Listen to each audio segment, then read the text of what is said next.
We've all been there. You've just crashed out of your 5th race in a row. Often it's through no fault of your own and you're just sat there in the gravel in a mangled wreckage, unable to go anywhere, and you're thinking, why am I doing this? It's so easy to get disillusioned with sim racing to the point where you consider if it's even worth continuing. And during my first year as a newbie sim racer, it's a point that I've reached on numerous occasions. But thankfully I've come up with a few different ways that help me get over that disappointment and stop me from jacking it all in. Let me share with you my top 3 tips to avoid sim racing burnout.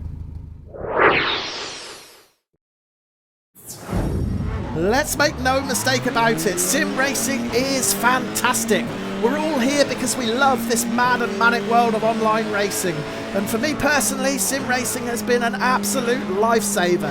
I first discovered it during the first lockdown in the summer of 2020, and it's helped me get through a very tough couple of years. And I'm not just talking about the racing, it's the community spirit and the many good friends I've made during that time.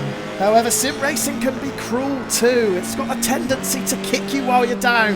When it's going wrong, it always gets worse before it gets better. And we all know the feeling. You look forward to a race all week and it gets ruined within minutes. It can really get you down.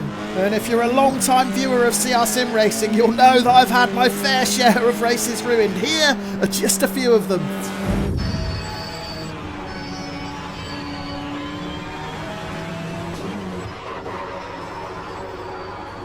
So we're down to 4th, and Reggio McGee might have a dive up the inside as well, and he's out of control, and he's punted us out of the race. And the yellow flags are out as well. That's going to complicate things, but for now we've just got to hold the tight line. Oh, we've been hit. There was contact from behind from Goldberg, and now we're in the tyre wall.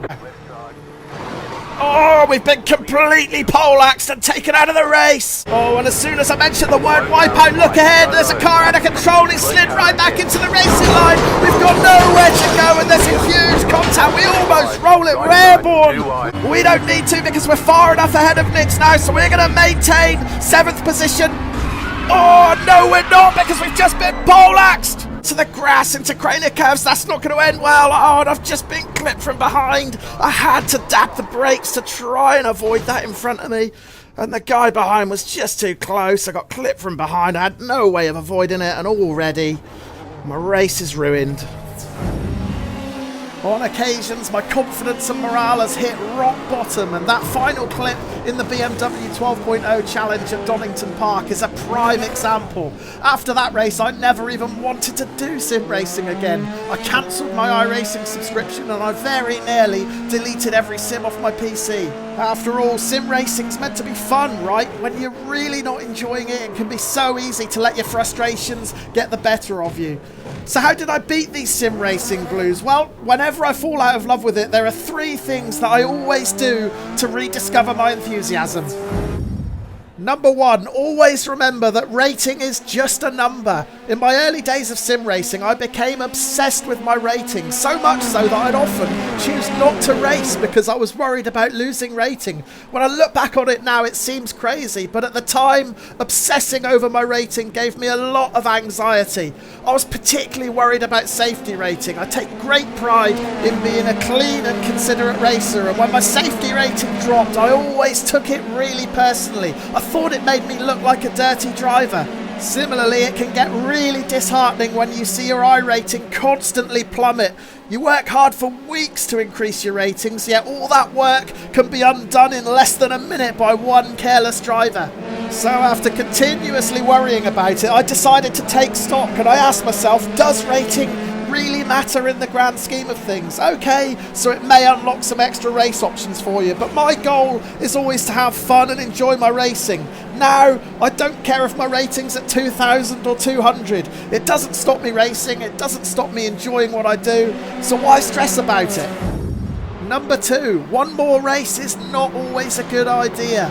We've all been there. You've had a disastrous race, and the last thing you want to do is finish your sim racing session on a bad note. The temptation's always there just to try one more race, you know, just to put things right. However, I've found that this rarely helps. Usually, if your race has been ruined by someone else, you're full of frustration, maybe even anger. This, combined with tiredness or fatigue, will more often than not result in poor judgment or poor concentration. I said earlier in the video that sim racing will often kick you while you're down. Well, don't give it the opportunity. If you're feeling frustrated or if you're feeling angry after a race, be disciplined with yourself and don't jump straight into another one. Take a break, come back a few hours later or even sleep on it. You'll race much better if you're calmer and you will enjoy it more.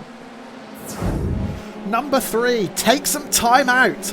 If you're a long time subscriber to my channel, you'll probably notice that every so often I'll go a couple of weeks without posting any videos. This is the most important thing I do to avoid sim racing burnout, and it helps me to rediscover my enthusiasm when I'm starting not to enjoy things. A week off or even 2 weeks off works wonders for me. Often I'll get to that point where I'm really not looking forward to racing. Maybe my morale is low, maybe I'm feeling a little bit down. Sometimes I might even be putting myself under too much pressure to make a video for my channel. All of these things take the enjoyment out of sim racing for me.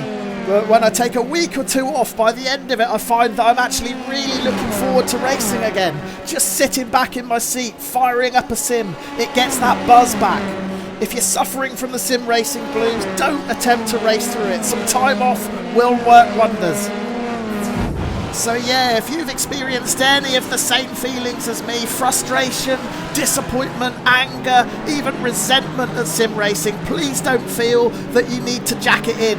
The very best thing that you can do is just to take a step back, take stock of the situation, remind yourself why you got into sim racing in the first place and why you enjoyed it so much.